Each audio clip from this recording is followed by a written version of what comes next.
Assalamualaikum warahmatullahi wabarakatuh. Waalaikumsalam warahmatullahi wabarakatuh. Bismillahirrahmanirrahim. Alhamdulillahi rabbil alamin. Wassalatu wassalamu ala ashrafil anbiya'i wal mursalin, Sayyidina wa maulana Muhammadin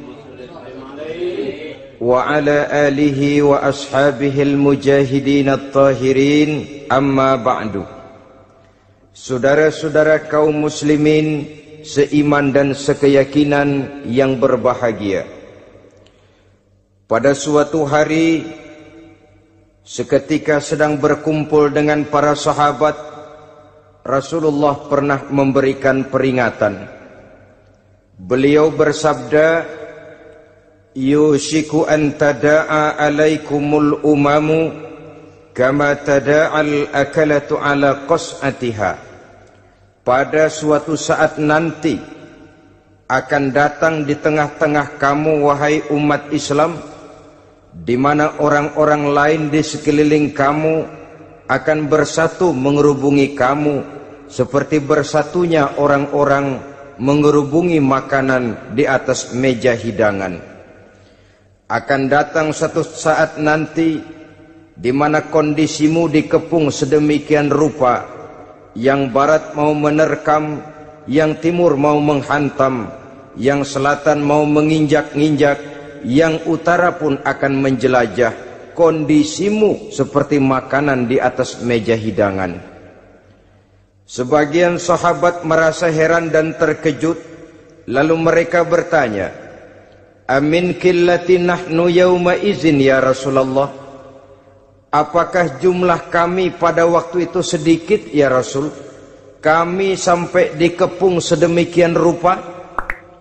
Beliau menjawab, bal antum yauma izin katsir. Sama sekali tidak. Kamu tidak sedikit pada saat itu. Bahkan jumlahmu sangat banyak. Kamu adalah mayoritas. Walakinnakum ghusa'un ka ghusa'is sail. Tetapi keadaanmu saat itu persis seperti buih di lautan. Banyak tetapi centang perenang. Banyak tetapi tidak punya daya dan kekuatan. Banyak tapi dipermainkan gelombang lautan, dihempaskan ke tepian pantai tanpa punya makna dan arti. Kondisimu pada saat itu kuantitas yang tanpa kualitas, sehingga orang lain enak saja mengepung kamu. Akidahmu didangkalkan, dibanjiri dengan peradaban dan kebudayaan yang menjauhkan dari agama. Dari segi maksiat dan munkarat seluruhnya mengepung sampai kita melepaskan nilai-nilai Islam kita ini. Dan celakanya, sambung beliau, wal yanzi'anna fi qulubi aduwikumul mahabata minkum. Akan dicabut kehebatanmu di mata musuh-musuhmu, sehingga pada saat seperti itu orang lain memandangmu umat Islam enteng saja, remeh saja, tidak ada apa-apanya. Sudahlah, pokoknya umat Islam sikat saja. Umat Islam enteng, umat Islam kecil, umat Islam tidak ada apa-apanya. Alangkah ironinya, alangkah menyedihkannya, memilukan dan sekaligus memalukan. Umat yang mayoritas ini dipermainkan oleh yang minoritas. Umat yang jumlahnya terbesar, terbanyak, bahkan konon menurut catatan sampai 90%, tapi dipermainkan oleh mereka kelompok-kelompok kecil ini. Wal yakzifanna fi qulubikumul wahn. Pada saat itu di hatimu dicampakkanlah penyakit wahan. Sahabat kemudian bertanya, wa mal wahnu ya Rasulullah? Apakah penyakit wahan itu ya Rasul? Beliau menjawab, hubbud dunya wa karahiyatul maut. Penyakit wahan itu tidak lain hubbud dunya wa karahiyatul maut. Terlalu cinta kepada dunia dan terlalu takut kepada mati.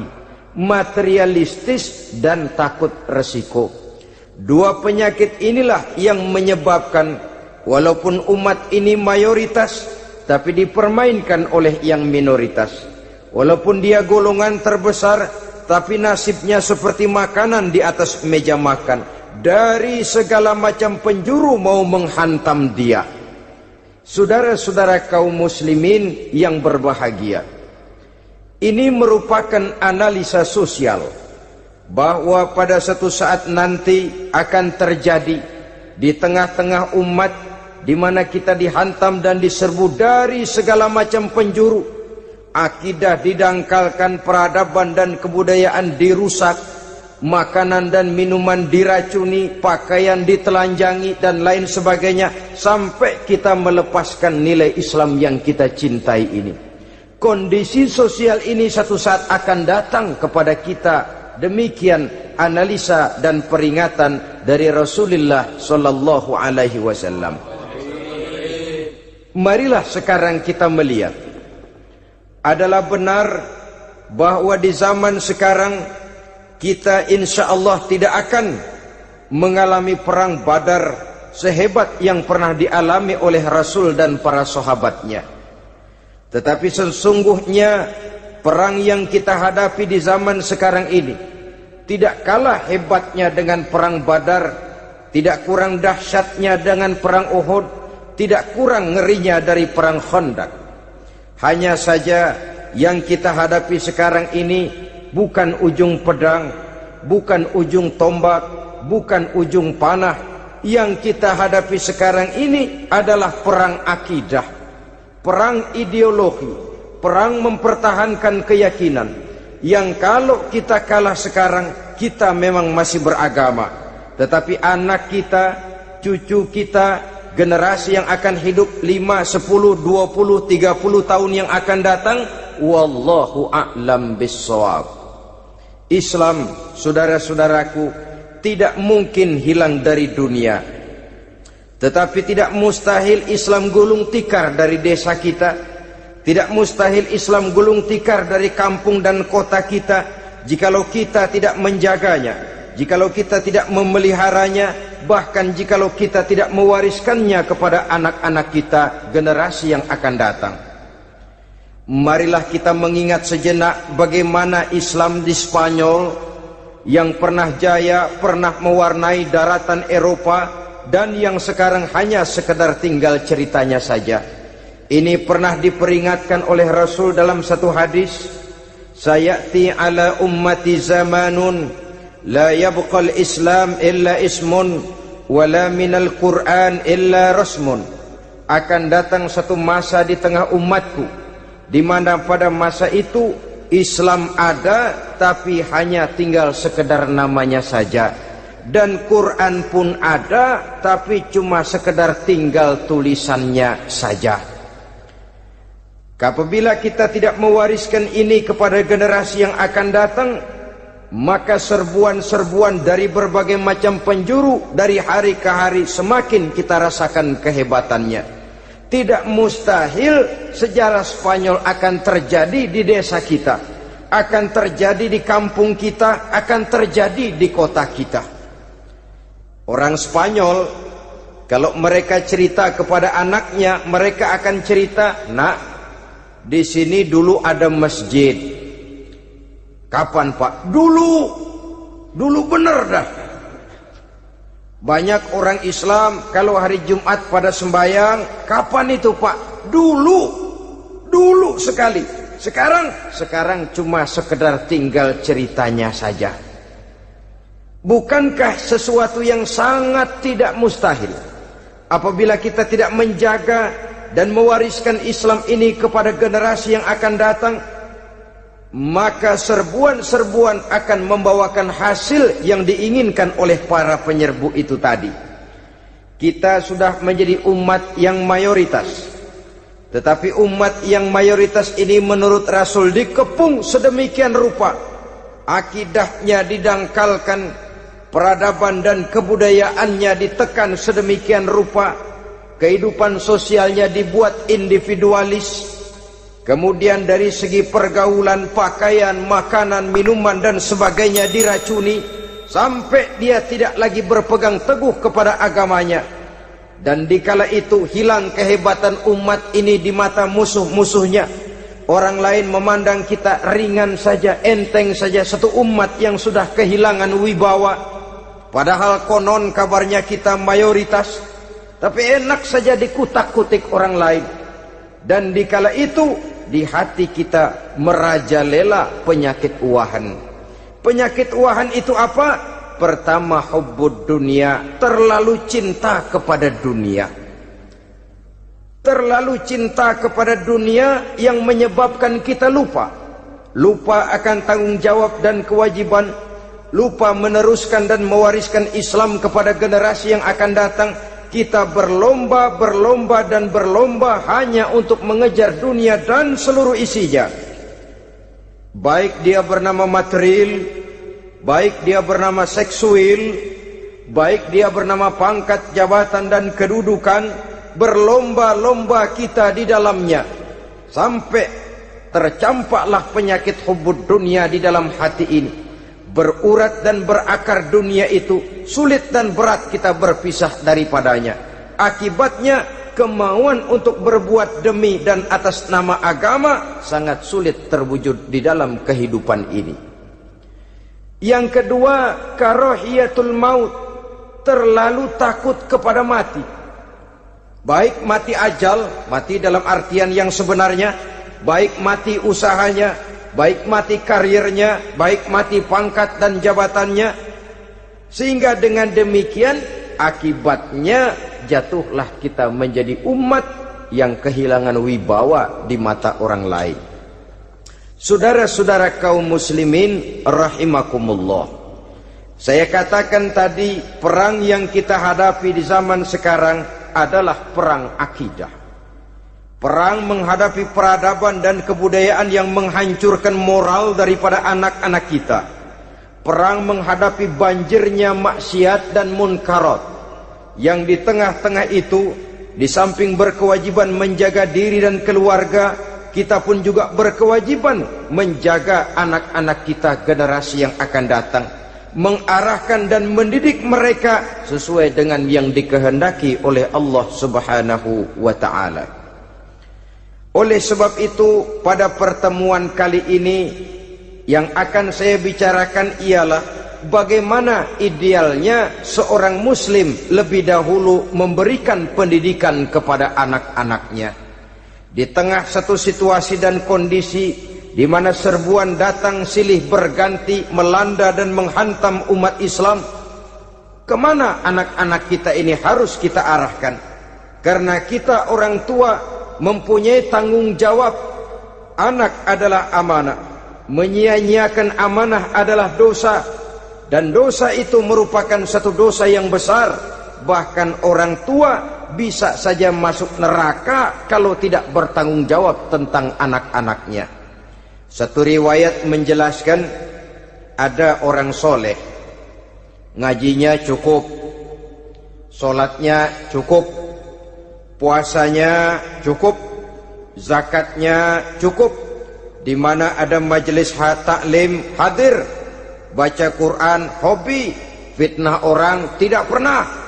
Di akhirat setelah disidang dia ternyata lebih banyak kebaikannya daripada kejahatannya, maka dia pun diperintahkan dan dipersilahkan masuk ke dalam surga.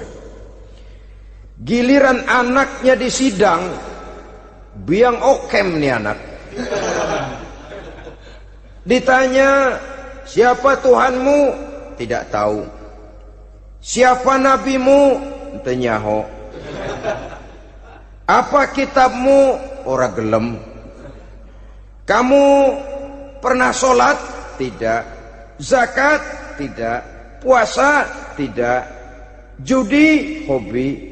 Zina? Tiap malam. Mabuk? Berat. Wah, brengsek kamu. Kebaikan tidak ada barang sedikit pun, sementara kesalahan dan dosa berlipat ganda. Kamu neraka. Anak ini protes. Benar, saya tidak kenal siapa Tuhan saya. Saya tidak tahu siapa nabi saya. Saya tidak tahu kitab suci dan kiblat saya. Saya tidak sholat, tidak zakat, tidak puasa. Tiap malam saya judi, saya zina, saya mabuk. Tapi saya kerjakan semua itu karena saya tidak tahu dan orang tua saya tidak pernah memberitahu saya.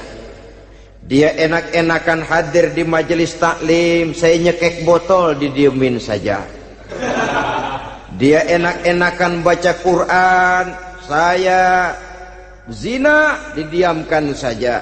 Saya bukan tidak mau, orang tua saya sama sekali tidak pernah mendidik saya. Dia mau benar sendiri. Maka kalau sekarang saya harus masuk ke dalam neraka, saya menuntut agar orang tua saya ikut sama-sama bergabung dengan saya ke dalam neraka. Gara-gara dia tuh saya jadi begini. Orang tuamu yang mana? Tuh, yang barusan mau ke surga. Ini orang tua yang sudah mau berangkat ke surga dipanggil. Sebentar dulu, Mas. Ini benar anak kamu? Iya, Pak.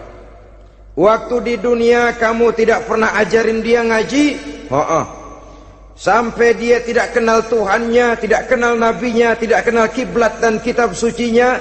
Iya, Pak. Dia tidak sholat, kamu diamkan saja. Dia tidak puasa, tidak zakat, kamu bersikap masa bodoh. Bahkan dia judi, dia zina, dia mabuk, kamu pun berdiam diri saja. Iya, Pak. Tahukah kamu bahwa anak ini adalah amanah? Menyia-nyiakan amanah artinya khianat, dan khianat adalah dosa yang sangat besar. Kamu tidak bertanggung jawab, maka kamu, anakmu gabung ke dalam neraka. Saudara-saudara kaum muslimin rahimakumullah, itu sebabnya Allah pesan benar-benar, ya ayyuhalladzina amanu qu anfusakum wa ahlikum nara. Hai orang-orang yang beriman, jaga dirimu dan keluargamu, istri, anak, orang-orang yang menjadi tanggung jawab dan kewajiban kita, jaga dan pelihara mereka dari api neraka. Saudara-saudara kaum muslimin, lalu kalau kita orang-orang tua yang hidup di zaman sekarang ini sudah sering beristighfar, mengurut dada, melihat situasi, membaca peta keadaan, konon tantangan yang akan dihadapi oleh anak-anak kita 15, 20, 25 tahun yang akan datang jauh lebih berat dari apa yang kita hadapi sekarang ini. Maka adalah wajar jika kita sebagai orang tua yang cinta kepada agama, cinta kepada anak-anak kita, berpikir untuk mewariskan nilai-nilai yang luhur ini kepada anak-anak kita generasi yang akan datang. Bagaimana pada mulanya kita harus mendidik mereka? Mari kita telusuri apa yang dicontohkan oleh Al-Quranul Karim. Orang-orang tua bijaksana yang diceritakan dalam Al-Quran, kalau sudah berpikir tentang anak-anaknya generasi yang akan datang, pendidikan pertama yang diberikan kepada anaknya ternyata adalah persoalan akidah. Nabi Ibrahim, pertanyaan yang paling merisaukan beliau buat anak cucunya ialah, ma ta'buduna min ba'di. Saudara bisa lihat surah Al-Baqarah ayat 133. Anak-anakku, kalau pada satu saat nanti aku, ayahmu ini sudah tidak ada lagi, meninggalkan kamu semua, meninggalkan kehidupan dunia ini, ma ta'buduna min ba'di, apa yang akan kamu sembah nak kalau ayah sudah tidak ada lagi? Jikalau ayahmu sekarang masih rajin ke masjid, melakukan rukuk dan sujud, i'tikaf dan membaca Quran, kalau satu saat ayahmu meninggalkan dunia ini, masihkah engkau mau ke dalam masjid? Masihkah engkau rukuk dan sujud? Masihkah engkau i'tikaf? Ma ta'buduna min ba'di, apa yang akan kamu sembah kalau aku ayahmu tidak ada lagi nak? Ditanamkan bukan hanya keyakinan bertauhid, sekaligus juga menyembah kepada Allah yang kita yakinkan dengan tauhid itu tadi. Bukankah berbeda dengan kita kebanyakan orang tua sekarang? Kita tidak pernah berpikir ma ta'buduna min ba'di. Kalau bapak tidak ada, kamu nyembah apa nak? Kita orang tua sekarang pagi-pagi malah berpikir ma ta'kuluna min ba'di. Kalau bapak enggak ada, kamu nanti makan apa nak? Bukan nyembah apa yang kita pertanyakan, bukan nyembah apa yang kita khawatirkan, makan apa nak? Maka yang dicari lalu sekolah-sekolah yang bonafit, yang tidak peduli apakah itu merusak imannya, mematikan akidahnya, menghancurkan keyakinannya. Yang penting ada jaminan hari depan bisa dapat lapangan kerja. Akibatnya berduyun-duyun orang-orang tua muslim menyekolahkan anaknya di sekolah-sekolah yang bukan Islam, yang nyata-nyata membahayakan akidahnya. Dididik dengan kultur dan budaya yang bertentangan dengan nilai-nilai agamanya. Bukankah ini berarti merelakan anak untuk dikafirkan? Bukankah ini artinya menyerahkan anak untuk ditulis menurut selera para pendidik yang tidak sesuai dengan nilai akidah yang dimilikinya? Mengapa kita tidak berpikir seperti Nabi Ibrahim yang sebelum memberikan pendidikan kecerdasan, sebelum pendidikan matematika, IPS, PSPB dan disiplin ilmu lainnya, yang pertama ditanamkan ma ta'buduna min ba'di. Kalau ayahmu tidak ada, kamu menyembah apa nak? Menyembah Allah apa nanti malah menyembah harta? Menyembah Allah apa nanti malah mendewa-dewakan pangkat dan jabatan? Menyembah Allah apa malah nanti menyembah alam? Itu yang dikhawatirkan Nabi Ibrahim kepada generasi yang akan datang. Dan itu saudara-saudara yang seharusnya mengkhawatirkan kita kepada anak-anak kita, generasi yang akan datang. Lihatlah serbuan akidah di zaman sekarang ini. Dimanfaatkan kemiskinan kita umat Islam. Diberikan kita tawaran berupa beras, pakaian, obat-obatan, kalau perlu beasiswa, asal bisa melepaskan keislaman kita ini. Bertahap, sedikit demi sedikit, step by step, shibran bi shibrin wa zira'an bi zira'in. Dan harus saya ingatkan, orang di zaman sekarang tidak mungkin menghantam Islam secara frontal. Tidak mungkin menghantam Islam terang-terangan, apalagi mengerahkan satuan militer. Tidak. Orang berhitung bagaimanapun kondisi dan kualitasnya umat Islam, mereka masih punya satu modal penting, fanatisme agama. Kalau ini disulut, api jihad segera berkobar, dan hanya maut yang bisa menghentikan orang yang dibakar dengan semangat jihad. Orang tahu itu. Betapa Uni Soviet kedodoran menghadapi mujahidin Afghanistan yang disulut oleh semangat jihad yang berkobar dengan persenjataan yang primitif ketimbang persenjataan Uni Soviet. Entah mereka pantang surut mundur ke belakang. Jadi jangan mimpi bahwa orang mau menghantam Islam ini dengan melarang pengajian, meruntuhkan masjid, menyegel pondok pesantren. Tidak. Melarang orang sholat. Tidak. Kalau perlu masjid diperbanyak, musola diperbesar. Tapi bikin itu masjid seperti museum.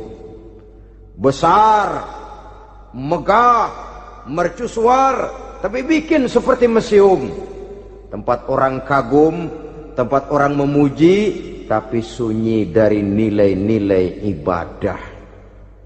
Saudara-saudara kaum muslimin, untuk sampai kepada penghantaman akidah, jalan yang paling mudah dirintis sekarang ini secara bertahap dan sistematis, memisahkan umat Islam dari Islamnya. Biarkan mereka bernama Muslim. Biarkan di atas kartu penduduknya tertulis agama Islam.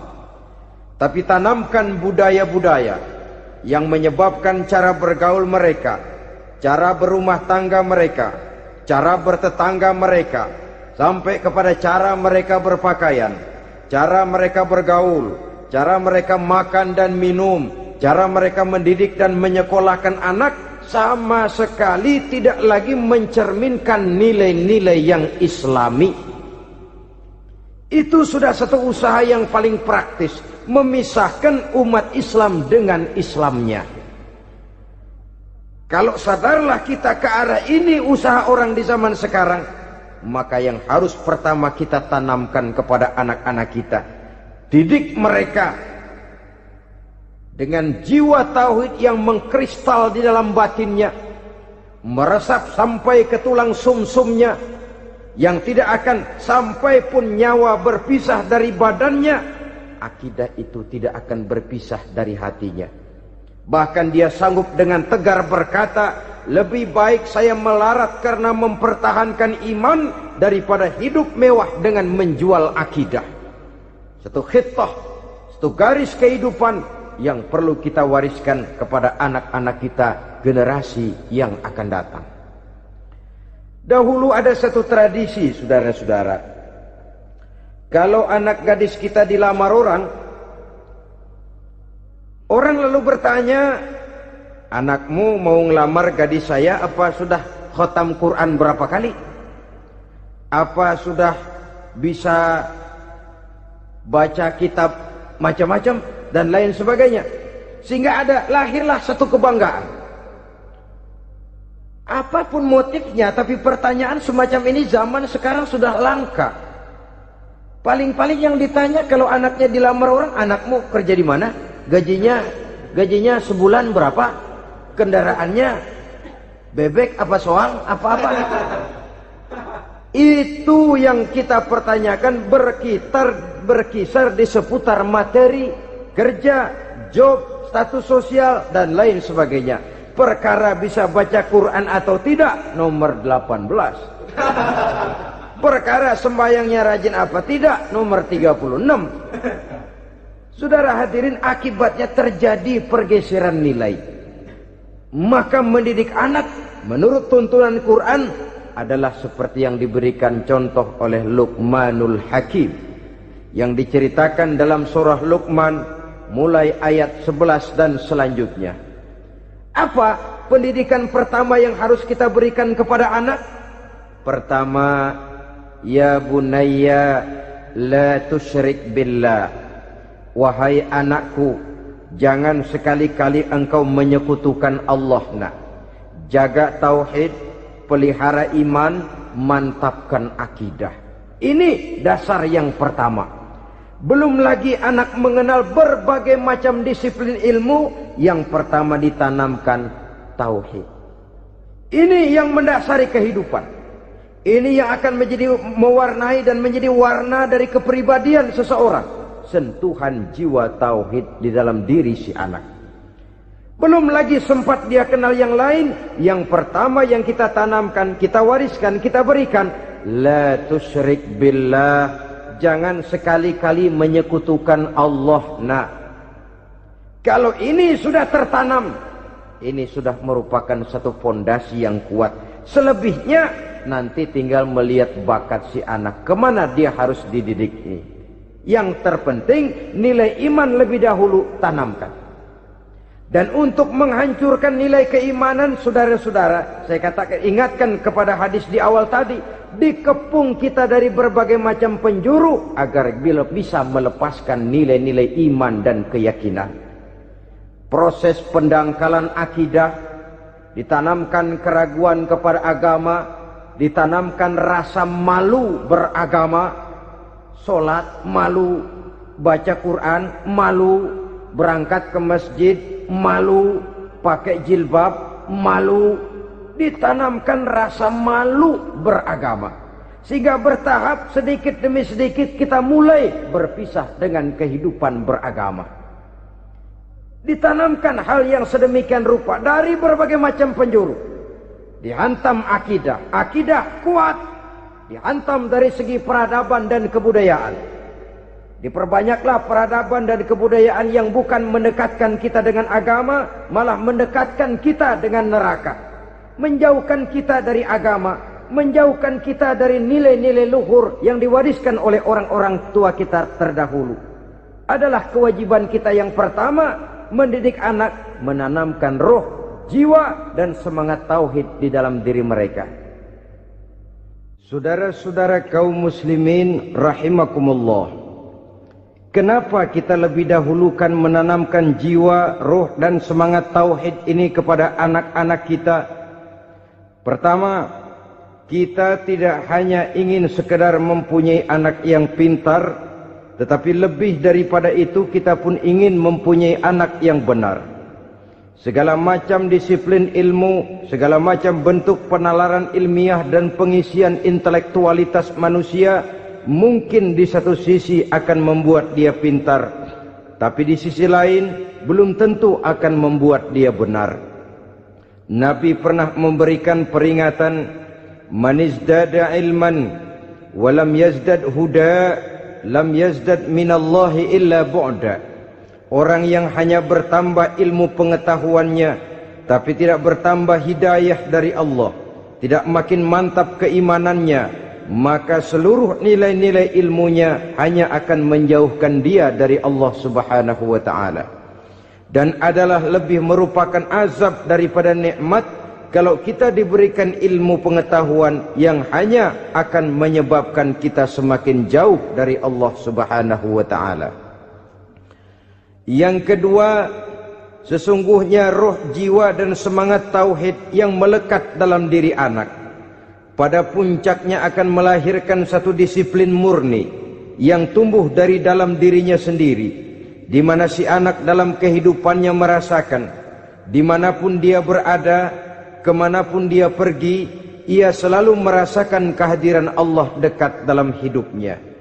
Ia sadar sesadar-sadarnya bahwa tidak ada satu perbuatan yang bagaimanapun kecilnya yang bisa disembunyikan dari kekuasaan Allah Subhanahu wa taala. Yang ketiga, dengan penanaman roh, jiwa dan semangat iman ini, maka diharapkan anak-anak nanti pada pertumbuhannya sanggup mengendalikan hawa nafsunya. Dengan kata lain, bahwa penanaman jiwa tauhid, penanaman roh dan semangat keimanan ini merupakan kondisi dasar yang harus dilakukan sebelum yang lain-lainnya. Kemudian pendidikan kedua yang diberikan oleh Al-Quran melalui contoh dan model dengan Luqmanul Hakim ini, setelah menanamkan tauhid, ditanamkanlah kepada si anak ini rasa hormat kepada orang tuanya. Wa wassaynal insana biwalidayhi, dan kami wasiatkan kepada manusia untuk berbakti kepada ibu bapaknya. Hamalathu ummuhu wahnan ala wahnin, karena ibunya telah mengandungnya dengan kepayahan di atas kepayahan, maksudnya dengan kepayahan dan kelelahan yang berlipat ganda.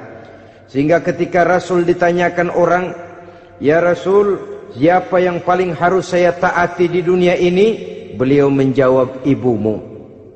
Kemudian siapa lagi ya Rasul? Ibumu. Setelah itu siapa lagi ya Rasul? Ibumu. Dan kemudian siapa ya Rasul? Bapakmu. Ibu, ibu, ibu, bapak. Bahkan al-jannatu tahta aqdamil ummahat, surga berada di bawah telapak kaki ibu.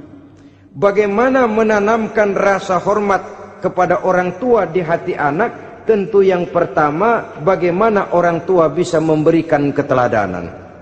Marilah kita sebagai orang-orang tua ini menyadari bahwa sebelum anak kenal sekolah dasar, sebelum anak kenal TK, ibtidaiyah, sanawiyah sampai kepada perguruan tingginya, yang pertama dia kenal adalah lingkungan rumah tangganya, gurunya adalah ibu bapaknya. Di sini berlakulah apa yang dinamakan keteladanan. Keteladanan jauh lebih berhasil daripada sekedar teori-teori yang muluk. Keteladanan jauh lebih berhasil daripada berbagai macam indoktrinasi dan penataran. Kurangnya keteladanan akan menyebabkan anak mencari pola. Apabila kita orang tua ini tidak bisa memberikan keteladanan yang baik kepada anak-anak kita, maka pada suatu saat anak-anak akan menganggap enteng dan kehilangan wibawa kita sebagai orang tua di mata mereka. Dikala itu akan sangat sulit kita membentuk kepribadian mereka. Bukankah di zaman sekarang ini kita banyak mengalami krisis wibawa, krisis figur? Ada yang karena rapotnya merah melulu gurunya dikeroyokin, Pak Guru pulang sekolah dicegat, bahkan nyaris ada orang tua pernah dibunuh oleh anaknya sendiri, dan lain sebagainya. Kasus-kasus yang sebenarnya tidak perlu terjadi, karena memang bukan saja bertentangan dengan nilai budaya kita sebagai bangsa, tapi juga bertentangan dengan ajaran agama kita sendiri. Krisis wibawa, krisis figur, yang juga akibatnya harus kita sadari banyak faktor yang membentuk kepribadian anak. Pergaulannya, yang dibacanya, yang ditontonnya, yang disaksikannya di dalam kehidupan. Benar kita menyekolahkan mereka, tapi berapa jam mereka di sekolah? 6 jam, 7 jam paling lama. Sedangkan mereka hidup 1 hari 1 malam 24 jam. Kalau cuma 7 jam di sekolah, ini berarti lebih banyak dia di luar sekolah. Dan di luar sekolah itu artinya ya rumah tangganya, ya temannya, ya lingkungan di mana dia tinggal, yang seluruhnya sangat besar pengaruhnya dalam ikut membentuk kepribadian anak-anak kita. Saya katakan tadi, di samping kita menghadapi perang akidah, kita pun berhadapan di dalam perang menghadapi peradaban dan kebudayaan yang bukan saja menjauhkan kita dari agama, tetapi sanggup menghancurkan moral daripada anak-anak kita. Secara pribadi, saudara-saudara, saya iri, saya kagum misalnya dengan kemajuan yang diperoleh oleh negara tetangga kita, Jepang misalnya. Padahal tahun 45 ia pun hancur lebur oleh meledaknya atom di Hiroshima dan Nagasaki.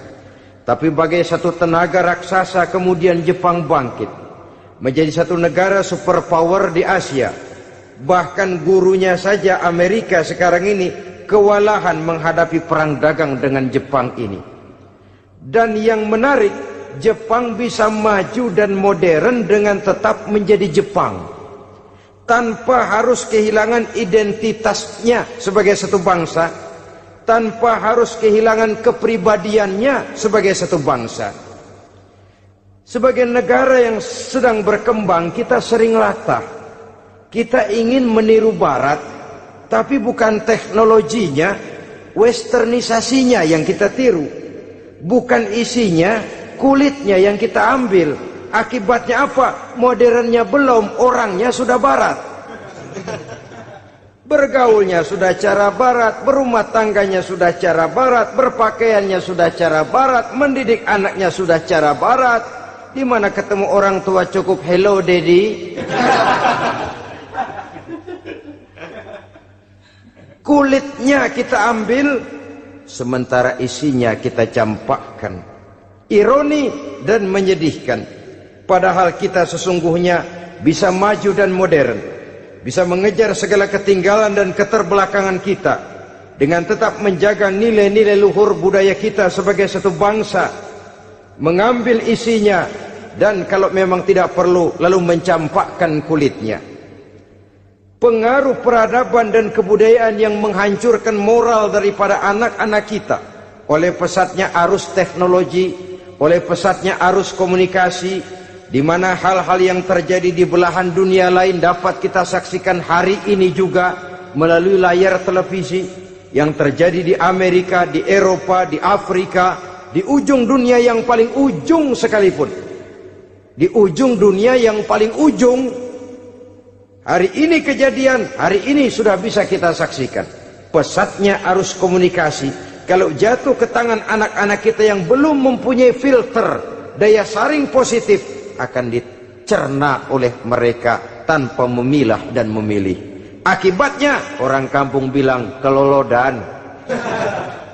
Makan nggak dikunyah lagi, tentu saja akhirnya kelolodan. Dan kalau sudah kelolodan, menyusahkan kita seluruhnya. Oleh karena itu budaya menghormati orang tua perlu dijaga, perlu dipelihara dan diwariskan kepada anak-anak kita. Tali silaturahmi sehingga ada respeknya kepada orang tuanya. Jangan bapaknya dianggap CS, ibunya dianggap CS, kakeknya dianggap CS. Hilang rasa respek, hilang rasa menghormati. Sementara orang tua sendiri tidak bisa memberikan keteladanan, kurang mendapat perhatian dan lain sebagainya. Apalagi kalau baik ibu maupun bapak adalah orang-orang karier yang setiap hari sibuk menghadapi tugas masing-masing. Bapak sibuk rapat, pindah kantor sana kantor sini, ibu sibuk arisan, besarlah anak-anak di tangan pembantu dan lain sebagainya, sehingga dia merasa kurang mendapat perhatian, dan ini akan ikut membentuk warna dari kepribadian yang dimilikinya. Sampai kepada pelosok-pelosok desa, jaringan televisi memang menguntungkan.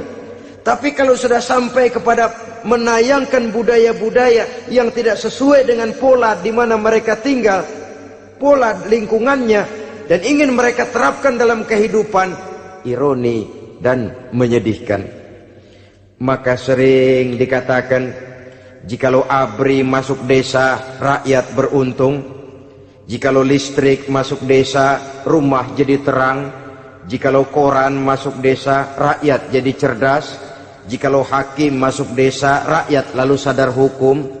Tapi jikalau maksiat dan munkarot masuk desa, minuman keras masuk desa, judi masuk desa, pelacuran masuk desa, rakyat tentu kiamat. Dan kita harus punya budaya untuk memilah dan memilih, mempunyai filter untuk jadi daya saring positif. Oleh karena itu saudara-saudara, tahap kedua setelah menanamkan jiwa tauhid kepada anak, tanamkan rasa hormat kepada orang tuanya.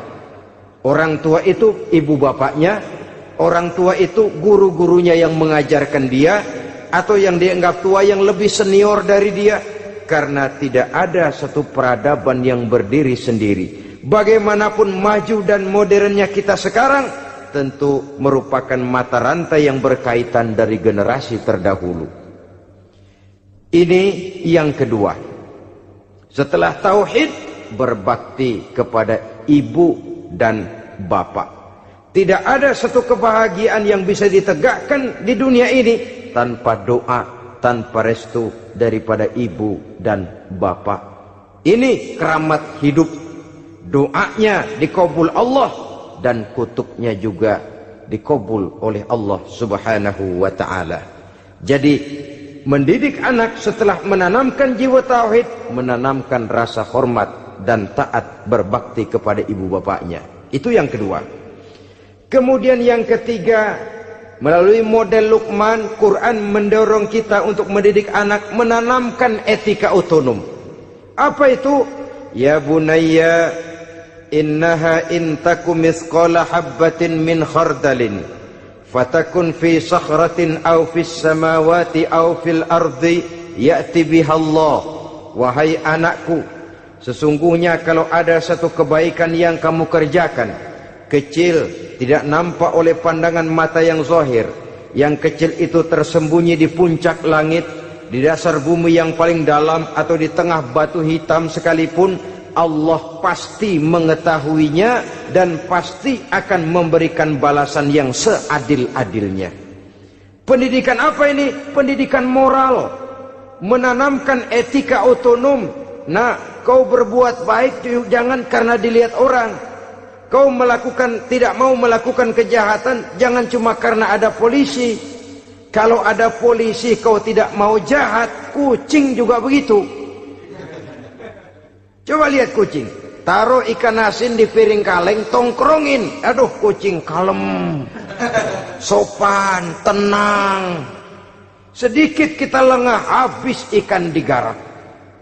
Tapi ditanamkan satu kesadaran, kemanapun kau pergi, apapun yang kau kerjakan, tersembunyi di tengah batu, di dasar bumi, di puncak langit, Allah pasti tahu. Dalam bahasa yang ringan, Kita ini diawasi oleh 2 hiperkomputer yang maha sensitif. Produksi langit, mereknya Rokib dan Atid. Itu komputer yang sangat peka dan sensitif. Jangankan kita berbuat, kita berniat baik saja, komputer sudah nyatet sendiri. Inilah yang orang sekarang namakan waskat, pengawasan malaikat. Kalau hidup sudah merasa diawasi oleh malaikat, waskat berhasil. Tapi kalau waskat sudah diawasi malah nekat, itu yang gagal. Atau yang diawasi dan yang mengawasi sama-sama sepakat, itu juga bisa cincai. Saudara-saudara kaum muslimin rahimakumullah, waskat dalam pengertian kita muslim, bagaimana hidup ini merasakan diawasi oleh malaikat. Intelektualitas yang tinggi sekalipun, IQ yang nilainya plus sekalipun, disiplin ilmu yang bagaimanapun banyak yang memenuhi benak kita, tanpa diiringi oleh etika otonom, orang sering mencari celah dan kesempatan. Mencari celah dan kesempatan. Tapi kalau sudah merasa, kemanapun saya pergi, dimanapun saya berada, kebaikan bagaimanapun sekecilnya saya lakukan, toh Allah pasti akan memberikan balasan. In khairan fa khairun, wa in syarran fa syarrun. Jikalau baik, baik balasan yang kita terima. Jikalau jahat, jahat kejahatan yang kita terima. Kalau sudah ke arah ini kita berpikir, maka sesungguhnya kalau kita berbuat baik kepada orang lain, hakikatnya kita sudah berbuat baik kepada diri kita sendiri. Lalu tidak ada merasa rugi berbuat baik kepada orang. Karena manakala dia melakukan kebaikan kepada orang lain, artinya dia sudah berbuat baik untuk dirinya sendiri. Jadi setelah tauhid, kemudian berbakti kepada ibu bapak, yang ketiga baru pendidikan tentang akhlak, tentang moral. Pola ini yang sering terlupakan oleh kita. Bahwa bagi kita itu pendidikan tidak lain upaya mencerdaskan otak anak. Jangan sampai sebab ini kelihatannya pembangunan makin maju, persaingan hidup makin tajam, tensi ekonomi semakin tinggi, sementara jumlah tenaga kerja dengan lapangan kerja yang tersedia jauh dari mencukupi. Jikalau tidak membekali anak dengan pendidikan yang menunjang lapangan pekerjaan, orang tua khawatir, takut sekali anaknya jadi gelandangan. Dikhawatirkannya kehidupan dunia ini, sementara dia lupa kalau anaknya bisa jadi gelandangan di akhirat. Padahal selama-lamanya gelandangan di dunia paling seumur manusia itu 60 tahun, 70 tahun lah umur orang sekarang. 70 itu sudah luar biasa itu. Tapi kalau harus menggelandang di akhirat, menjadi gelandangan di akhirat, alangkah menyedihkannya. Apakah akan kita korbankan satu kehidupan yang langgeng, abadi, cuma karena tertipu oleh fata morgana dan kamuflase? Kita korbankan yang sedikit, kita korbankan yang besar karena kita memilih yang sedikit. Dalam bahasa Al-Quran memang pernah diceritakan hidup ini hakikatnya perlombaan, saudara-saudara. Perlombaan. Dan di dalam perlombaan itu ada yang menang, ada yang kalah. Al-Quran lalu memberikan peringatan, Alhaakumut takatsur, kamu telah lalai karena berlomba-lomba memperbanyak harta, mempertinggi pangkat dan kedudukan, hatta zurtumul maqabir, sampai kamu akan masuk ke liang kubur baru sadar. Apalagi kalau napas sudah sampai di tenggorokan. Persis Fir'aun sudah tenggelam di lautan merah, mau mampus, baru dalam sekaratnya amantu birabbi Musa wa Harun. Kalau begini caranya, saya juga percaya kepada Tuhan Musa dan Harun, percaya kepada Allah. Sudah mau mati, baru amantu birabbi Musa, kami percaya kepada Tuhan Nabi Musa, kata Fir'aun. Malaikat maut kesel bener, dilelepin terus di laut. Mampus tuh sekalian. Hidup ini memang kita berlomba. Berlomba dengan waktu, berlomba dengan umur, berlomba dengan tenaga, berlomba dengan tetangga. Yang jangankan kita sampai mundur, berhenti saja sejenak, kita akan ditinggalkan oleh yang lain. Tiada kata mundur, bahkan tiada kata berhenti. Sekali kita melangkah, melangkahlah terus. Tapi berlombalah seperti yang dikehendaki Quran. Fastabiqul khairat. Berlomba-lombalah di dalam kebajikan. Jangan berlomba-lomba di dalam kemaksiatan, kemunkaran, kejahatan. Berlombalah dalam urusan kebaikan. Saudara-saudara kaum muslimin rahimakumullah. Tauhid, berbakti kepada ibu bapa, kemudian pendidikan tentang moral. Apabila pendidikan tentang moral sudah tertanam, barulah lihat bakat si anak. Kemana bakatnya? Anak saya kelihatannya dari kecil demennya main bedil-bedilan saja. Beri kali itu. Kirim ke Magelang, masukkan akabri. Tapi dengan syarat 3 itu tadi. Iman sudah tertanam, rasa bakti kepada ibu bapak sudah ada, dan punya nilai moral.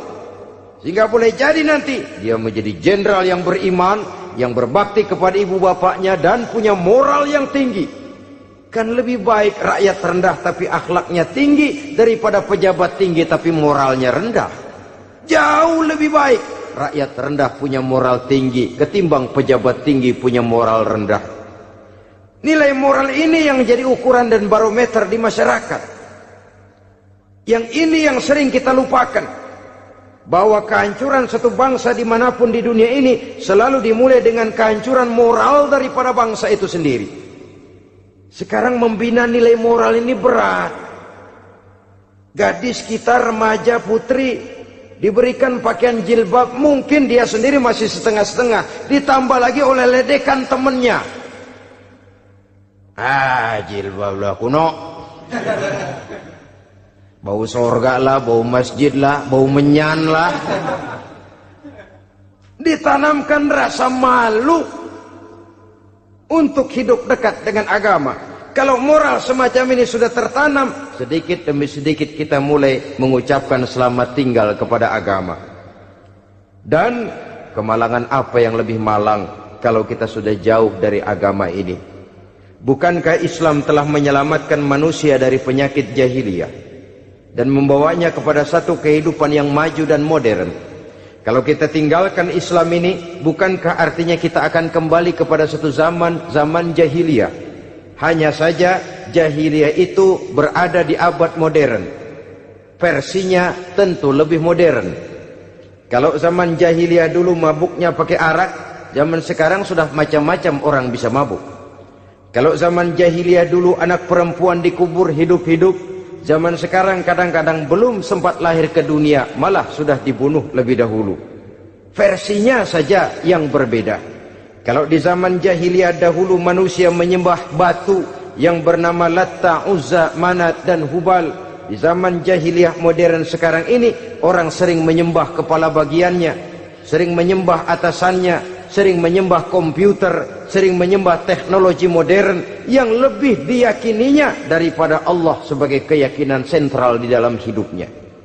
Saudara-saudara kaum muslimin rahimakumullah.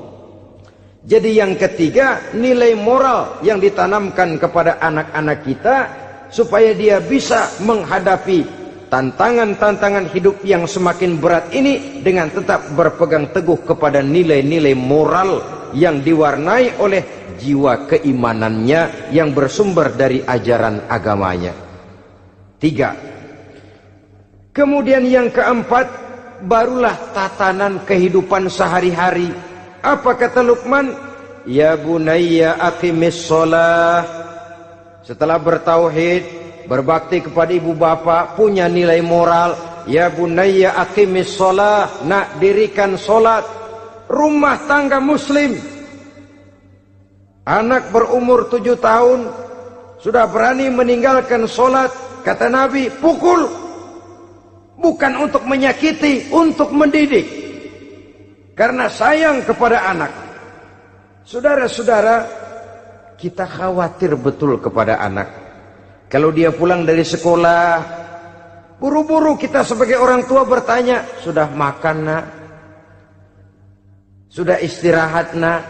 Tapi jarang kita sebagai orang tua melontarkan, sudah sholat nak? Bahkan kita bisa memberikan sugesti kepada anak. Nah, kalau kau naik kelas 1 sampai naik ke kelas 2, bapak beliin sepeda. Tamat SD nak, motor. Tamat SMP nak, ke Bali kita. Tamat SMA nak, Singapura. Saudara-saudara, tapi kalau untuk urusan sholat misalnya, kita tidak pernah memberikan sugesti kepada anak-anak kita. Nah, kalau kau hafal Fatihah lengkap dengan artinya, bapak beliin sepatu. Nah, kalau kau bisa sholat dengan baik, cukup syarat rukunnya, bapak beliin sepeda. Ada rangsangan, ada sugesti yang membuat anak lebih tergerak untuk hidup dalam suasana keagamaan. Ya bunayya aqimis sholat, nak dirikan sholat. Sebab ini sandaran vertikal yang paling langsung antara manusia dengan Tuhannya. Menyadari bahwa sepanjang yang bisa dilakukan oleh manusia hanyalah berusaha, dan kepastian sepenuhnya ada di tangan Allah. Dengan solat kepribadianmu diperteguh, dengan solat sandaran vertikalmu kepada Allah diperkuat. Dan pada waktunya nanti Al-Quran memberikan bimbingan, hendaklah minta tolong kepada Allah dengan sabar dan tetap mendirikan solat. Ya bunayya aqimis sholat. Setelah itu wa'mur bil ma'rufi wanha 'anil munkar. Tegaklah membina yang ma'ruf, tegaklah mencegah yang munkar. Ini sikap hidup sudah. Solat tadi tugas hidup.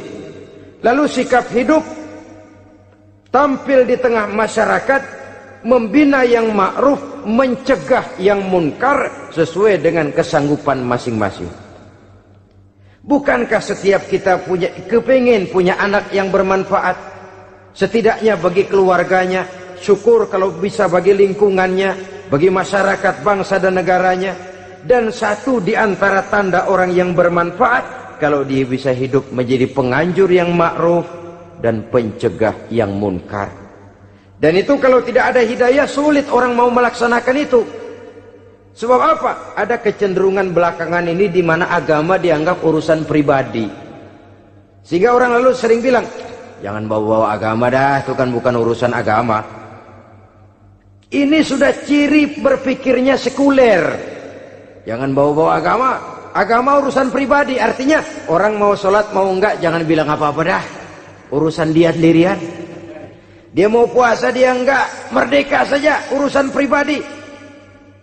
Agama bukan persoalan pribadi. Apalagi jika sudah menyangkut amar ma'ruf dan nahi munkar, siap menegakkan yang baik, mencegah yang munkar, untuk tegaknya satu masyarakat yang diwarnai oleh kebaikan dan terhindar dari segala macam kejahatan. Dan terus ayat-ayat selanjutnya mencerminkan sikap hidup. Namun yang intinya, cara mendidik anak yang baik yang dicontohkan oleh Al-Quran dengan Luqmanul Hakim sebagai model. Pertama, tanamkan tauhid. Yang kedua, tanamkan rasa hormat dan berbakti kepada ibu bapaknya. Yang ketiga, tanamkan moral, nilai akhlak yang tinggi. Setelah itu yang keempat, biasakan hidup dalam suasana keagamaan. Kontrollah sholatnya, kontrollah baca Qur'annya, kontrollah puasanya di bulan Ramadan. Ajaklah anak-anak sholat berjamaah, sehingga dengan demikian dia terbiasa oleh satu suasana yang mendekatkan dia dengan nilai agamanya. Dari sana diharapkan nilai-nilai ilmu yang didapatnya dari bangku sekolah akan menciptakan keseimbangan dengan yang ditanamkan oleh orang tuanya dalam bentuk yang dijelaskan oleh surah Luqman itu tadi. Sehingga apabila keseimbangan ini terwujud, akan menjalin keseimbangan dalam pola berpikir, dan keseimbangan dalam pola berpikir akan melahirkan keseimbangan dalam perbuatannya. Terwujudlah kita harapkan insan yang fid dunya hasanah wa fil akhirati hasanah.